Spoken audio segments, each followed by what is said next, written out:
Shalom teman-teman semua, apa kabarnya? Saya berdoa kita masih sehat-sehat ya, di tengah online learning yang sudah setahun lebih sudah kita jalanin. Tapi saya percaya kita tetap boleh mendapatkan berkat daripada Tuhan di sepanjang tahun ini. Dan hari ini kita akan sama-sama kembali renungkan firman Tuhan dalam chapel. Teman-teman, kita akan berdoa terlebih dahulu untuk merenungkan firman Tuhan. Mari kita sama-sama siapkan hati kita berdoa. Tuhan, kami bersyukur buat kebaikan Tuhan. Kami merindukan Engkau, sungguh-sungguh boleh hadir Tuhan di tengah chapel kami hari ini. Khususnya dalam perenungan firman Tuhan ini, kami merindukan Engkau berbicara kepada kami Tuhan. Dalam keberadaan kami, dalam kondisi kami yang hari ini tidak tahu kenapa, apakah ada yang sedang sakit, apakah ada yang sedang berduka, apakah ada yang sedang sedih Tuhan. Kami mau datang pada Tuhan, membawa itu semua, mau duduk diam di kaki Tuhan, mendengarkan Engkau berbicara pada kami Tuhan. Melalui perenungan firman Tuhan ini, biarlah Engkau yang sekali lagi mengingatkan kami, sekali lagi menguatkan kami, dan sekali lagi mengubahkan hidup kami. Pakai hamba-Mu yang penuh keterbatasan ini, supaya melalui mulut dan bibirnya hanya firman-Mu yang diberitakan, dan kami semua boleh mendapat berkat daripada Engkau. Dalam nama Tuhan Yesus kami berdoa. Amin. Teman-teman, tema yang hari ini kita akan pelajari sama-sama adalah divine intention. Divine intention kalau diterjemahkan bisa jadi maksud ilahi gitu ya, atau mungkin intensi ilahi ya. Ya, intinya bicara tentang bagaimana sih kita memahami maksud Allah di dalam rangkaian peristiwa-peristiwa yang terjadi dalam hidup kita. Karena sebenarnya topik kita dalam beberapa chapel ke depan itu bicara tentang future, tentang masa depan. Jadi hari ini saya mau bicara tentang divine intention yang kita coba pelajari, maksud-maksud Allah atau maksud ilahi atau intensi ilahi dalam hidup kita. Nah, teman-teman semua dan juga para guru ya, salah satu pertanyaan yang paling sulit saya jawab sebagai saya seorang guru agama atau sebagai seorang hamba Tuhan itu adalah ketika seorang itu mengalami peristiwa tertentu atau mungkin peristiwa buruk kebanyakan ya, peristiwa buruk dalam hidupnya, dan kemudian dia bertanya kepada saya, "Pak, kenapa sih Tuhan itu izinkan saya harus mengalami peristiwa yang kayak gini? Kenapa Tuhan itu izinkan saya harus mengalami atau memperoleh peristiwa tragis yang seperti ini dalam hidup saya?" Nah, teman-teman, pertanyaan seperti itu adalah pertanyaan yang gak mudah saya jawab, dan memang saya juga sering bingung ya. Saya akui jawabnya kayak apa. Tetapi kalau kita mau akui perjalanan iman kita sebagai seorang Kristen, sebagai anak Tuhan, kita bisa melihat bahwa ada peristiwa-peristiwa dalam hidup kita yang seringkali membuat kita bingung. Kenapa Tuhan harus izinkan itu terjadi? Kenapa Tuhan harus biarkan itu terjadi dalam hidup saya? Ada masa di mana kita bertanya, kenapa sih Tuhan tuh nggak luluskan saya? Nggak tolong saya bisa lulus di universitas yang saya mau, gitu ya. Atau mungkin ada masa kamu bertanya dalam kasus yang lain ya, kenapa sih Tuhan nggak izinkan saya, Tuhan izinkan saya itu ada cewek yang lagi saya kecengin gitu ya, tapi sekarang justru bersama laki-laki lain gitu ya. Nah, tapi teman-teman, yang lebih serius, ada banyak lagi pertanyaan kenapa yang muncul pada waktu peristiwa-peristiwa yang buruk itu terjadi dalam hidup kita, bukan? Pada waktu bisnis orang tua kita atau usaha orang tua kita mulai menurun, mulai mandek, bahkan terancam bangkrut, kita kemudian bertanya pada Tuhan, kenapa Tuhan izinkan? Atau pada waktu kita melihat orang tua kita bertengkar setiap hari, yang tadinya rukun sekarang bertengkar, membuat keadaan rumah sangat tidak nyaman. Atau ketika waktu kita ngalamin hal-hal yang gak enak, kita melihat orang tua kita bahkan di ujung perceraiannya. Atau mungkin ketika kita ngalamin, kita harus berpisah dengan orang yang kita kasihi. Orang yang kita kasih itu sakit sedemikian lama dan bahkan meninggal dunia, meninggalkan kita. Ada pertanyaan besar yang belum terjawab dan sulit sekali dijawab oleh kita ataupun oleh hamba Tuhan mungkin. Kenapa Tuhan izinkan peristiwa-peristiwa buruk, peristiwa-peristiwa tragis itu terjadi dalam hidup kita sendiri? Apa sih maksudnya Tuhan? Apa sih intensinya mengizinkan itu semua terjadi? Nah, teman-teman, seringkali kita nggak bisa paham ya, kenapa itu terjadi. Dan tidak sedikit orang Kristen yang kemudian mulai menjaga jarak atau mengambil jarak dengan Tuhan, pada waktu pertanyaan kenapa itu tidak bisa dijawab. Pada waktu dia bingung kenapa Tuhan izinkan peristiwa-peristiwa buruk terjadi dalam hidupnya, dia kemudian mulai jadi orang yang perlahan-lahan apatis rohani, gak peduli tentang hal-hal rohani, gak peduli lagi sama Tuhan dan firman-Nya. Jadi orang yang marah kepada Tuhan, kecewa, dan mungkin pelan-pelan bahkan meninggalkan Tuhan. Dengan berkata, kalau Tuhan itu adalah Allah yang baik, kenapa dia izinkan peristiwa seperti ini harus terjadi dalam hidup saya? He doesn't exist. Dia nggak ada. Itu sebabnya teman-teman, saya kira saya mau mencoba berusaha memperlihatkan apa yang sebenarnya Alkitab katakan untuk kita memahami divine intention, maksud Tuhan di dalam hidup kita. Dan tentu saja teman-teman, saya ini bukan Tuhan. Saya nggak bisa jawab semua pertanyaan kenapanya teman-teman semua, saya nggak bisa jawab. Tetapi saya ingin kita belajar apa yang Alkitab katakan tentang God's intention yang kita bisa pelajari sama-sama, sehingga kita punya satu pegangan pada waktu hal-hal buruk atau peristiwa-peristiwa buruk itu datang kepada hidup kita, atau mungkin sedang terjadi sekarang dalam hidup kita. Apa yang seharusnya kita lakukan?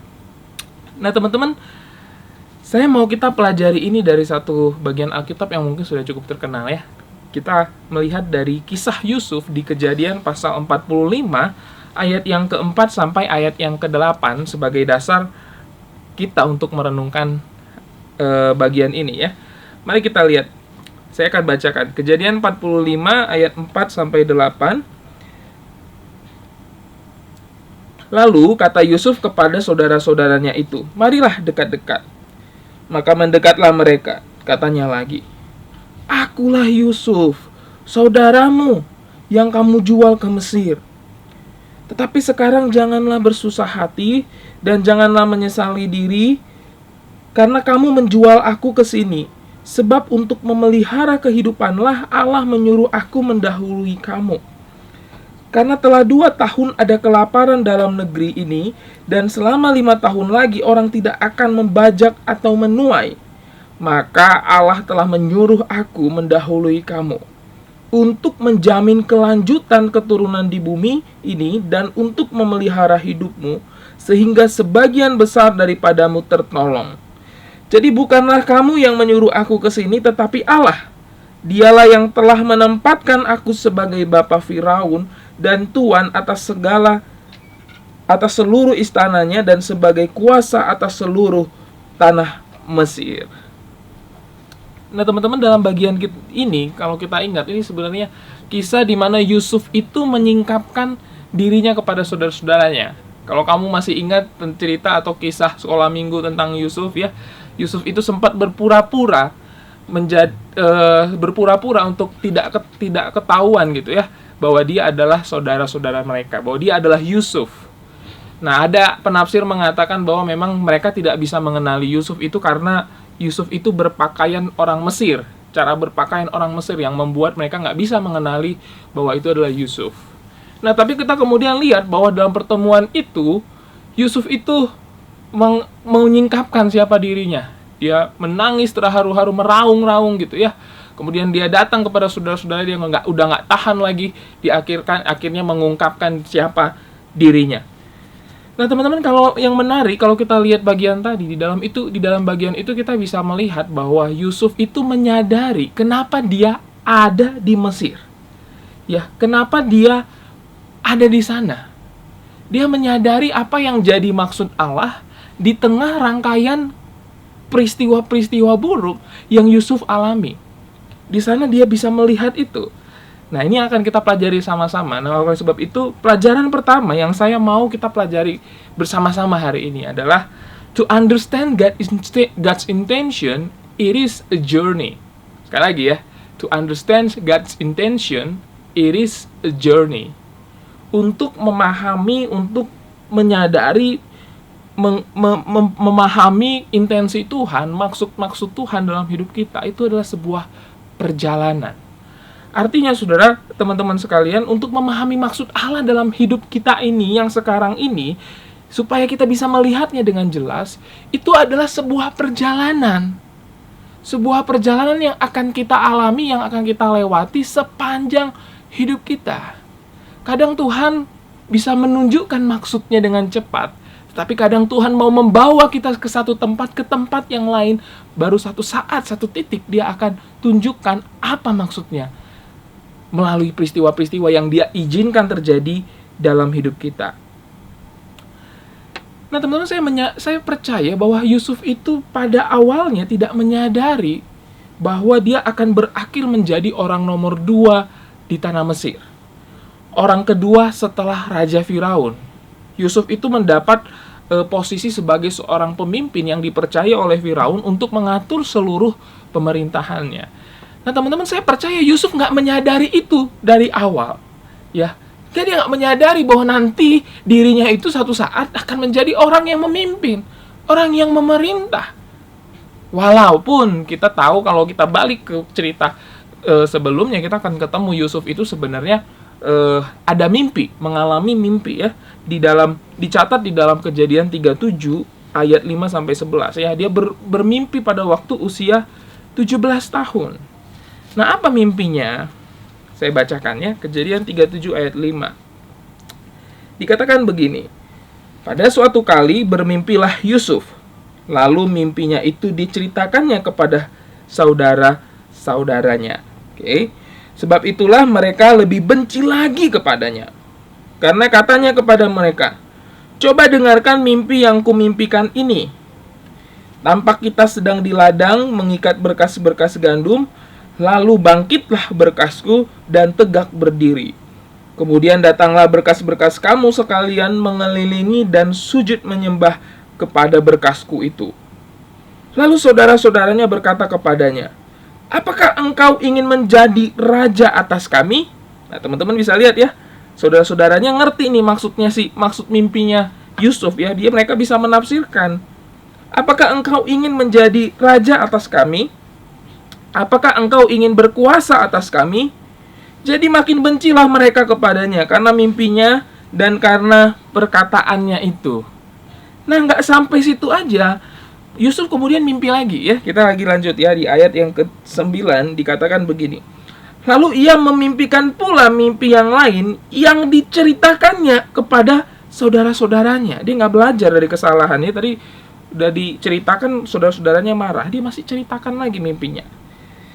Terus dia bilang apa? Katanya, aku bermimpi pula. Tampak matahari, bulan, dan 11 bintang sujud menyembah kepadaku. Setelah hal ini diceritakannya kepada ayah dan saudara-saudaranya, maka ia ditegur oleh ayahnya. Mimpi apa mimpimu itu? Masakan aku dan ibumu serta saudara-saudaramu sujud menyembah kepadamu sampai ke tanah? Maka iri hatilah saudara-saudaranya kepadanya, tetapi ayahnya menyimpan hal itu di dalam hatinya. Nah teman-teman, kalau kita lihat di dalam bagian ini ya, saya yakin Yusuf itu tidak terlalu percaya dengan mimpinya bahwa dia itu akan menjadi seorang raja. Ya, saudara-saudaranya bahkan bisa menafsirkan mimpi Yusuf itu bahwa dia akan menjadi pemimpin atas mereka, bahkan pemimpin atas ayahnya sendiri dan saudara-saudaranya. Nah, saya nggak terlalu yakin Yusuf itu sebenarnya percaya bahwa dia akan menjadi seorang raja. Kenapa? Karena Yusuf masih begitu muda dan dia bukanlah dari keturunan raja. Dia hanya bisa menjadi seorang raja kalau dia adalah keturunan raja. Jadi posisinya pada waktu itu dia sangat tidak mungkin untuk mimpinya itu terjadi, menjadi sebuah realita.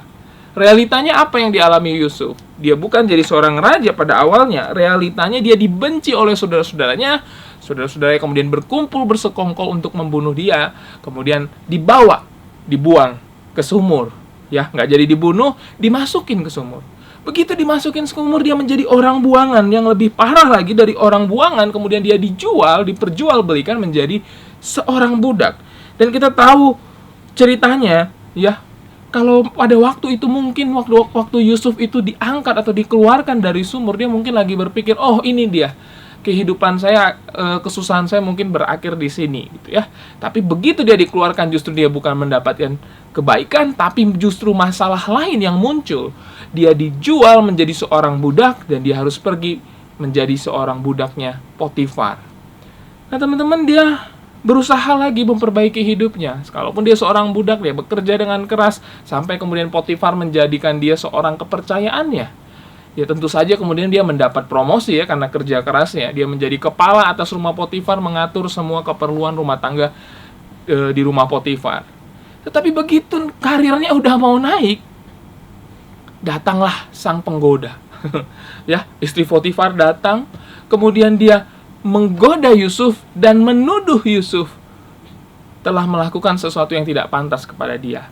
Bukannya Yusuf hidupnya lebih baik, bukannya mimpinya yang tadi mungkin akan tercapai, enggak. Yang terjadi adalah Yusuf mengalami problem lain. Dia ditahan, ditangkap, kemudian dimasukkan ke dalam penjara. Bayangkan teman-teman, kalau kita berada di dalam posisinya Yusuf, kita pasti bisa bertanya, kenapa Tuhan kasih saya mimpi? Saya itu jadi seorang pemimpin, tetapi yang terjadi justru adalah apa? Saya dibuang ke dalam sumur, saya dimasukkan ke sana, saya harus dijual sebagai budak, bekerja sebagai budak, gak punya hak lagi atas hidup saya sendiri. Bukan itu aja, udah bekerja dengan cukup baik, justru yang terjadi bukannya saya makin hidup lebih baik, justru dia ditangkap karena dia dituduh melakukan hal yang tidak pantas dan dia dimasukkan ke dalam penjara. Ada banyak pertanyaan kenapa yang bisa dimunculkan oleh Yusuf, tetapi Alkitab nggak ada catat bahwa Yusuf menanyakan pertanyaan kenapa. Sampai akhirnya teman-teman kita tahu ceritanya bahwa melalui penjara itulah Yusuf kemudian punya kesempatan untuk berdiri di hadapan Raja Firaun dan menafsirkan mimpi Firaun. Dan di sanalah dia kemudian punya kesempatan menjadi seorang tangan kanan Firaun. Nah teman-teman, kalau kita lihat kisah ini, makanya Yusuf kemudian melihat rangkaian peristiwa buruk yang dialaminya itu. Pada akhirnya dia melihat itu bukan sebagai sesuatu yang buruk sama sekali. Kalau kita lihat tadi balik ke ayat 7 sama 8 ya, apa yang Yusuf katakan? Dibilang di ayat 7 dan 8 pasal yang ke-45 ya. Yusuf mengatakan begini, maka Allah telah menyuruh aku mendahului kamu untuk menjamin kelanjutan keturunanmu di bumi ini, dan untuk memelihara hidupmu sehingga sebagian besar daripadamu tertolong. Jadi bukanlah kamu yang menyuruh aku ke sini, tetapi Allah, dialah yang telah menempatkan aku sebagai bapa bagi Firaun dan tuan atas seluruh istananya dan sebagai kuasa atas seluruh tanah Mesir. Nah teman-teman, jadi bisa lihat bahwa dalam titik itu Yusuf tidak melihat dirinya itu sebagai korban dari kejahatan kakak-kakaknya, dari kejahatan saudara-saudaranya yang membuang dia, menjual dia. Dia juga nggak melihat dirinya sebagai korban dari istri Potifar yang menuduh dia, yang menyebabkan dia harus masuk ke dalam penjara. Tetapi jauh dari itu, dia melihat rangkaian peristiwa buruk yang dia alami, kesulitan itu, dari jadi orang buangan, dibuang, diperjualbelikan jadi budak, dari budak kemudian dituduh melakukan hal yang tidak pantas dan harus dipenjara. Dia nggak melihat semua rangkaian peristiwa itu, teman-teman, sebagai sebuah peristiwa korban dari apa yang dilakukan oleh orang lain, korban dari perlakuan buruk orang lain. Dia nggak lihat itu.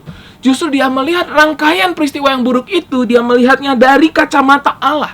Apa katanya? Yaitu untuk memelihara kehidupan di bumi, untuk memelihara keturunan orang-orang Israel. Teman-teman, ada banyak pertanyaan kenapa yang mungkin hari ini kita nggak tahu jawabannya. Kamu mungkin ngalami peristiwa buruk hari ini dalam hidupmu, yang membuat kamu bertanya, membuat pertanyaan itu begitu besar dalam hatimu. Kenapa Tuhan izinkan? Kenapa harus ini? Kenapa harus begitu? Dan mungkin kita sampai hari ini nggak tahu jawabannya. Teman-teman, memahami maksud Tuhan itu memang tidak selalu cepat untuk kita ketahui. Dan to understand God's intention, it is a journey. Itu adalah sebuah perjalanan.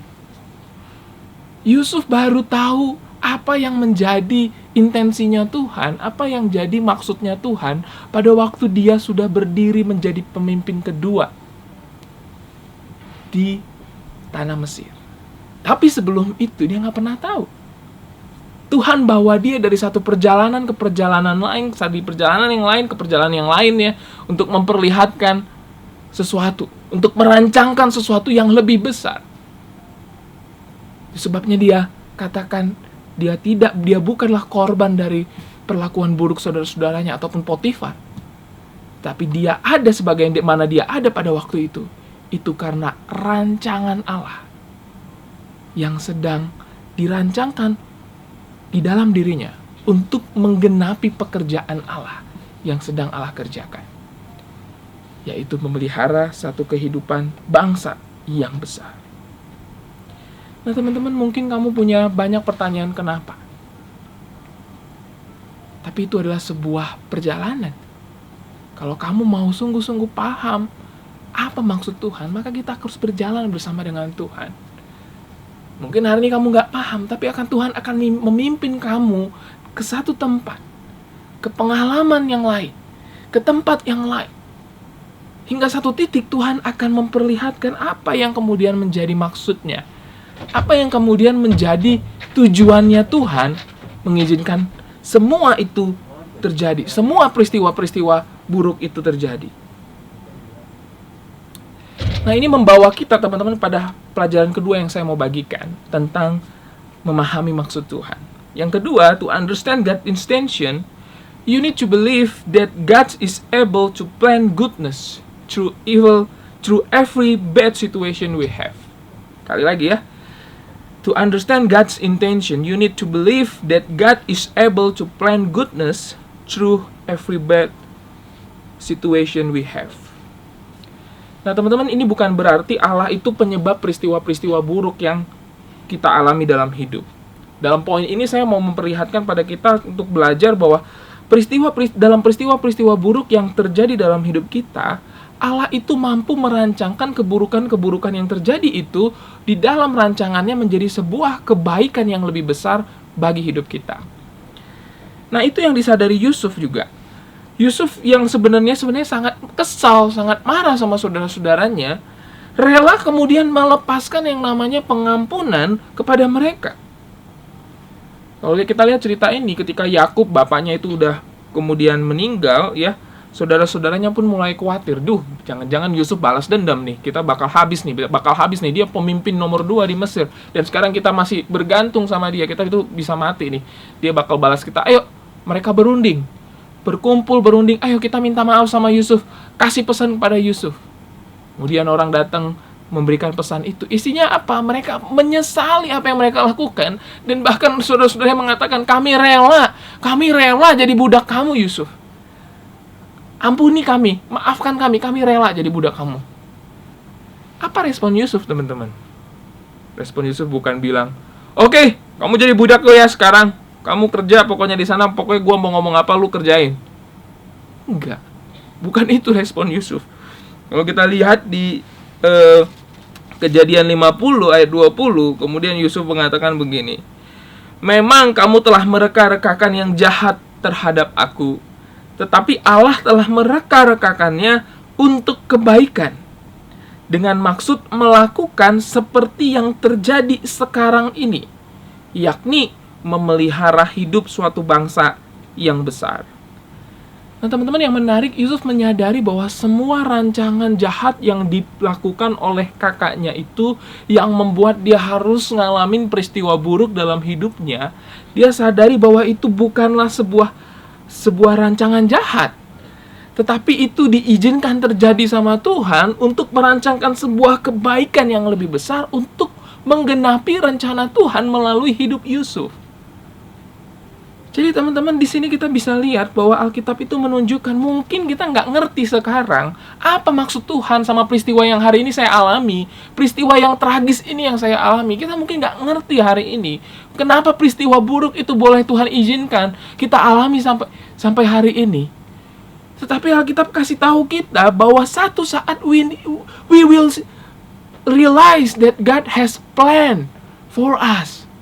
God have a good plan for us. God is able to plan goodness for us. Ada satu rancangan kebaikan yang Tuhan sedang kerjakan dalam hidupmu dan hidupku. Mungkin hari ini kamu belum mengerti, tapi Tuhan akan menunjukkannya padamu. Itu sebabnya teman-teman, saya kira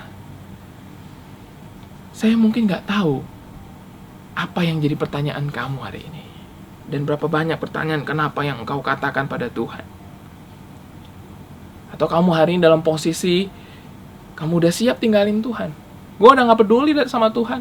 Kalau dia emang Tuhan yang baik, dia harusnya peduli sama saya, peduli sama keluargaku. Gak mungkin dia biarkan orang tuaku bercerai. Gak mungkin dia biarkan adikku ngalamin hal kayak begini. Kita mulai jadi orang yang apatis rohani, gak percaya sama Tuhan, dan mulai meninggalkannya tuh. Teman-teman, saya ingin kita menyadari kembali bahwa dalam setiap peristiwa buruk yang kita alami, Allah mungkin sedang merancangkan sesuatu yang baik untukmu. Namun, kamu hari ini belum bisa lihat. But one day, like Joseph, you will see the big picture. You will see it clearly that God planned a goodness for you. So, jangan pernah menyerah untuk percaya pada Allah. Sekalipun kamu hari ini ngalamin peristiwa-peristiwa buruk yang tidak mengenakan. Peristiwa buruk yang membingungkan kamu, kenapa sih Tuhan izinkan ini terjadi dalam hidup saya. Tetaplah percaya bahwa Allah mampu merancangkan kebaikan di dalam hidup kita melalui setiap peristiwa-peristiwa yang terjadi. Oleh karena itu teman-teman, pelajaran berikutnya yang ketiga adalah to understand God's intention, you need to do the best with whatever is in your hand. Kamu perlu tetap melakukan yang terbaik dengan apapun yang ada di tanganmu hari ini. Kamu mungkin hari ini gak ngerti rancangan Tuhan buat kamu. Kamu mungkin hari ini gak ngerti apa maksud Tuhan di balik peristiwa dalam hidupmu. Tetapi saya ingin kamu belajar bahwa di dalam ketidaktahuan itu tetaplah belajar percaya sama Tuhan, dan kita tetap kerjakan bagian kita, yaitu do the best with whatever is in our hand. Kita tetap lakukan yang terbaik dengan apa yang ada di tangan kita saat ini. Kalau hari ini engkau seorang murid, jadilah murid yang terbaik. Kalau hari ini engkau jadi seorang guru, jadilah guru yang terbaik. Mungkin kamu berkata, aduh aku bisa apa sih? Aku gak bisa apa-apa. Teman-teman, tetaplah lakukan yang terbaik, maka Allah akan tunjukkan dan bawa kamu ke satu tempat yang lebih tinggi. Ke satu tempat di mana Dia akan memberikan gambaran yang lebih jelas untuk kehidupanmu. Karena itu bagian kita adalah tetap lakukan yang terbaik. Jangan biarkan waktu kamu gak ngerti rancangan Tuhan, gak ngerti maksud Tuhan dalam peristiwa hidupmu, atau peristiwa buruk yang terjadi hari ini, kamu kemudian jadi orang yang apatis, kamu jadi orang yang gak peduli sama Tuhan, kamu akhirnya juga berhenti mempercayai Tuhan, bahkan kamu tinggalkan Dia dan berhenti melakukan apa yang baik. Kamu kehilangan tujuan, arah hidupmu, gak tahu hidup ini artinya apa, dan kemudian mengatakan lebih baik aja aku mati. Teman-teman, kalau Tuhan punya rencana, rencananya itu gak pernah gagal. Kalau Tuhan punya rencana atas hidupmu, maka Dia akan menggenapinya. Itu sebabnya yang perlu kita lakukan adalah bagian kita, yaitu tetap lakukan apa yang terbaik yang kamu bisa lakukan hari ini.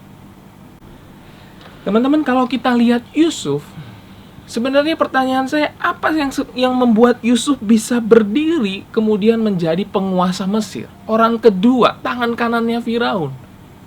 Dalam perspektif Allah mungkin kita bisa bilang, ya tentu saja itu rancangan Allah, tadi yang sudah saya jelaskan.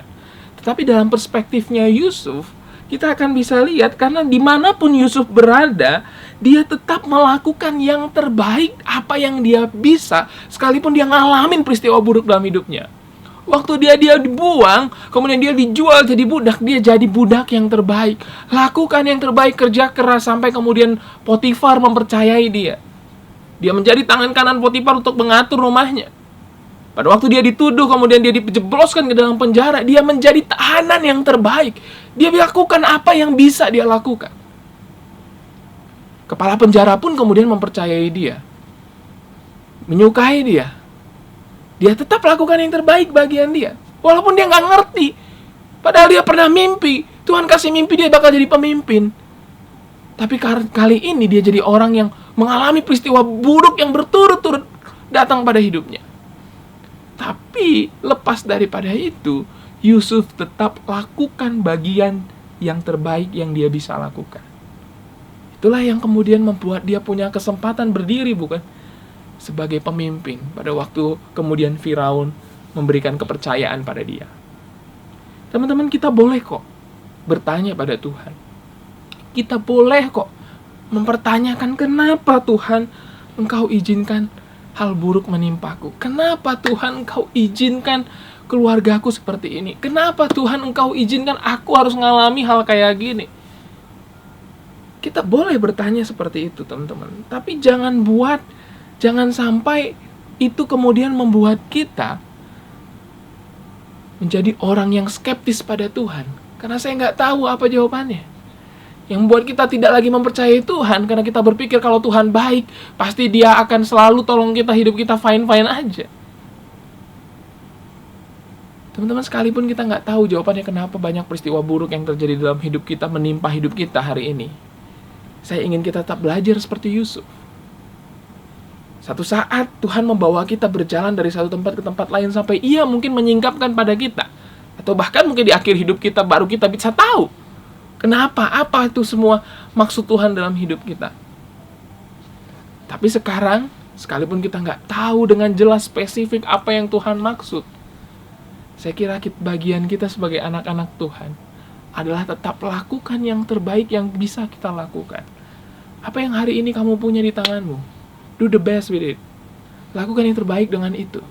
Apapun yang Tuhan kasih hari ini, talenta yang kamu punya, lakukan yang terbaik dengan itu. Maka Tuhan satu saat akan membawa kamu ke satu perjalanan dan membukakan the real big picture you have to see.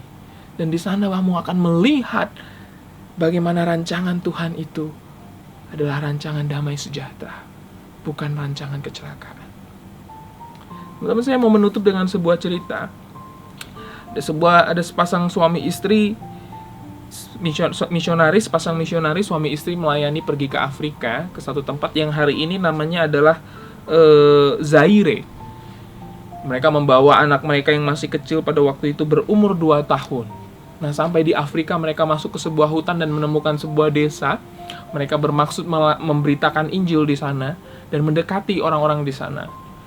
Namun sayangnya orang-orang di sana masih begitu keras dan begitu bengis. Ya, mereka diusir dari desa itu, kemudian mereka harus tinggal di luar dari desa itu. Mereka tinggal di hutan, membuat pondok dan tinggal di sana. Mereka sama sekali nggak punya orang untuk dilayani. Hanya ada seorang anak kecil dari desa itu yang kemudian datang menjual telur dan juga ayam kepada mereka. Nah, mereka kemudian sepasang suami istri itu namanya David dan Svea. Ya, David dan Svea kemudian di dalam pondoknya selalu berusaha mencari tahu bagaimana caranya memberitakan Injil. Tapi Svea yang melihat ada anak yang menjual ayam dan telur setiap hari kepada dia, itu adalah satu kesempatan untuk memberitakan Injil. Kemudian istrinya ini pun selalu datang kepada anak ini, menceritakan tentang Yesus. Setiap kali dia datang untuk jualan telur dan jualan ayam, dia ceritakan tentang Yesus, Nah, beberapa minggu kemudian, dia pun menerima Yesus dalam hidupnya. Nah, teman-teman, tetapi tidak ada jiwa lain yang mereka bisa bawa. Mereka mau masuk, mereka ditolak. Mereka mau lakukan ini, mereka nggak diperbolehkan. Mereka hanya bisa di hutan, tinggal di hutan, sampai kemudian pada waktu istrinya ini, istri David Svea ini hamil, di saat itu dia terkena malaria. Dan malaria sangat sulit diobati pada waktu itu hingga harus merenggut nyawa daripada Svea. Namun anaknya yang ada itu kemudian berhasil dilahirkan dan tetap selamat, diberi nama Aina. Teman-teman, kemudian David pulang karena peristiwa ini, pulang ke negaranya. Di dalam perjalanan di kapal dia berkata sama Tuhan, "Tuhan, aku kecewa. Aku jauh-jauh dari negaraku Swedia ke Afrika untuk membawa jiwa. Tapi kenapa Tuhan persulit? Kenapa Tuhan izinkan ini orang-orang semua tidak memperbolehkan kami masuk dan gak ada yang jiwa yang bisa kami bawa? Aku kecewa padamu Tuhan, dan hari ini istriku telah mati. Aku punya seorang anak kecil yang masih kecil dan sekarang aku punya bayi yang aku gak bisa urus.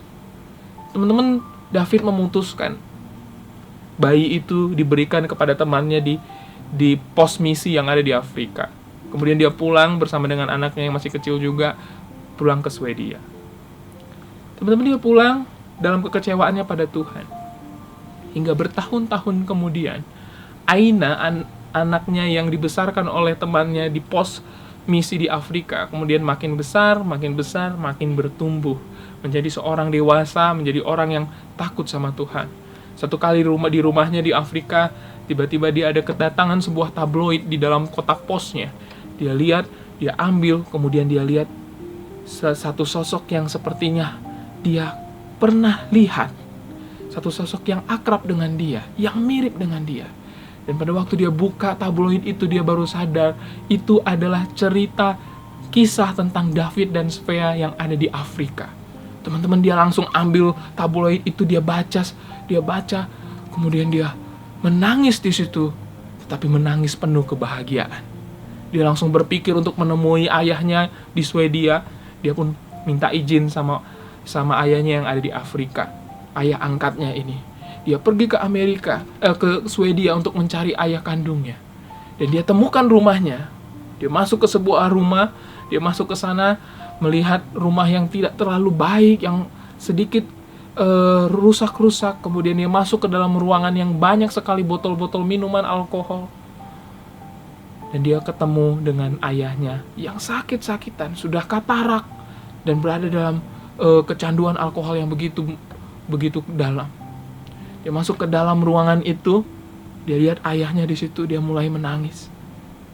Dia katakan kepada David, "Papa, ini aku Aina, anakmu, yang kau tinggalkan di Afrika."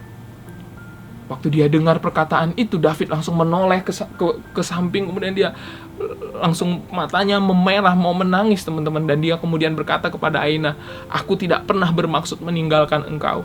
Aku hanya aku gak bisa lagi ngurusin kamu. Aku gak punya lagi ibumu." Ternyata di rumah itu David sudah menikah lagi dan punya anak yang lain. Kemudian Aina berkata, "Gak apa-apa, Papa. Tidak jadi masalah. Tuhan memeliharaku." Teman-teman, waktu dengar kata Tuhan, David langsung begitu marah dan berkata, "Jangan bicara tentang Tuhan. Tuhan menghancurkan hidup kita. Tuhan menghancurkan kehidupan keluarga kita. Kamu gak usah ngomongin tentang Tuhan." Teman-teman, kemudian Aina sangat kaget. Dia ambil tabloid yang dia punya itu. Dia katakan pada papanya, "Papa, aku punya cerita." Dia tunjukkan tabloid itu. Dan di tabloid itu ternyata isinya apa, teman-teman? Dia katakan di tabloid itu diceritakan, memang benar, David dan Svea tidak bisa memenangkan banyak jiwa pada waktu itu. Hanya satu orang anak yang mereka menangkan. Namun seorang anak itu telah bertumbuh besar menjadi pengikut Kristus yang sejati. Dan dia mengajak kepala suku, dia mendekati kepala sukunya untuk membuka sekolah di tempat mereka di Zaire itu.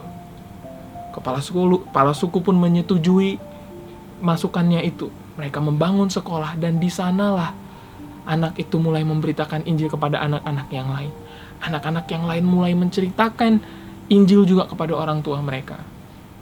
Hingga satu desa itu ada 600 orang lebih yang percaya pada Yesus. Kemudian Aina berkata pada David, "Papa, tidak ada yang sia-sia. Apa yang dibayar sama Papa dan sama Mama tidak pernah sia-sia." Teman-teman, hari itu David baru menyadari kebodohannya. Dia gak pernah pikirkan rancangan Tuhan yang lebih besar. Di tengah penderitaan, di tengah peristiwa buruk yang dia alami, dia baru sadar Tuhan punya rancangan yang lebih besar. Hari itu dia duduk di sana, dia menangis, dia minta pengampunan pada Tuhan. Satu-satunya penyesalan yang terbesar mungkin dalam hidup David adalah dia tidak lagi melakukan yang terbaik kepada Tuhan dalam pelayanannya. Karena dia gak bisa melihat rancangan Tuhan yang besar itu. Teman-teman, hari ini kamu mungkin gak tahu. Ada banyak pertanyaan kenapa yang kamu ajukan hari ini kepada Tuhan. Tapi saya mau katakan pada kamu, ada perjalanan yang Tuhan ingin kita ikut bersama Dia. Bahwa untuk memahami maksud Tuhan, Dia ajak kita untuk berjalan bersama Dia. Dan perjalanan itu adalah perjalanan untuk menggenapi rencananya di dalam hidupmu dan hidupku.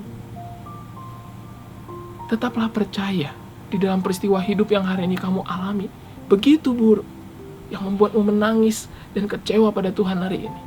Saya mau katakan, Tuhan sedang do something in all your life. Do something for you. Dia sedang plan a goodness for us. Dia merancangkan kebaikan yang lebih besar yang kita perlu lakukan. Percaya Dia. Jangan pernah menyerah untuk mempercayai Dia. Karena rancangannya adalah rancangan damai sejahtera, bukan rancangan kecelakaan. Dan tetapkah lakukan bagianmu yang terbaik. Apa yang hari ini engkau punya di tanganmu, lakukan yang terbaik. Maka satu saat Tuhan akan membawamu ke satu titik di mana Dia akan memperlihatkan rangkaian peristiwa dalam hidupmu adalah satu peristiwa demi peristiwa yang Ia izinkan terjadi untuk memberikan rancangan yang lebih baik, untuk menunjukkan rancangan yang lebih baik, rancangan yang Tuhan sedang rencanakan melalui kehidupanmu dan kehidupanku. Biarlah firman Tuhan ini menolong kita untuk memahami apa yang Tuhan maksudkan dalam hidupku dan hidupmu. Mari kita berdoa. Kami merindukan Tuhan, apa yang kami dengar hari ini menggugah kembali hati kami dan pikiran kami, bahwa di dalam setiap peristiwa buruk yang terjadi dalam hidup kami, Tuhan sedang merancang sesuatu yang baik.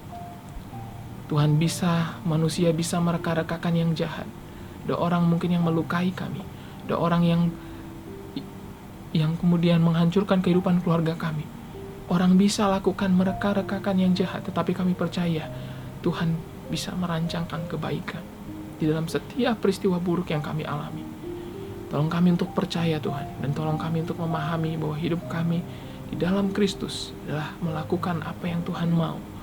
Di dalam ketidaktahuan kami, di dalam ketidakpastian yang kami bisa pahami tentang jawaban kenapa Tuhan izinkan terjadi berbagai peristiwa dalam hidup kami, kami belajar untuk lakukan yang terbaik apa yang kami punya hari ini. Tolong kami Tuhan, tolong kami. Di dalam nama Tuhan Yesus kami berdoa. Amin. Thank you. God bless you. Bye-bye.